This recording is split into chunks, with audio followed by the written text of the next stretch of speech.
Hey guys, in this video I will show you how to delete photos from Google Photos without deleting them from your phone. Alright, let's begin.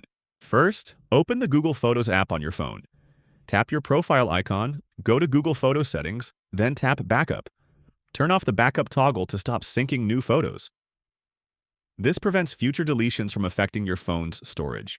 Now open a web browser and go to photos.google.com. Sign in using the same Google account linked to your phone. Once logged in, click the three-dot menu at the top right and select Select Photos. Choose the photos you want to delete from Google Photos. Click the delete icon, then confirm by selecting Move to Trash. After that, go to the trash folder and permanently delete those photos. They will be removed from your Google Photos account, but they will stay saved on your phone since backup is turned off.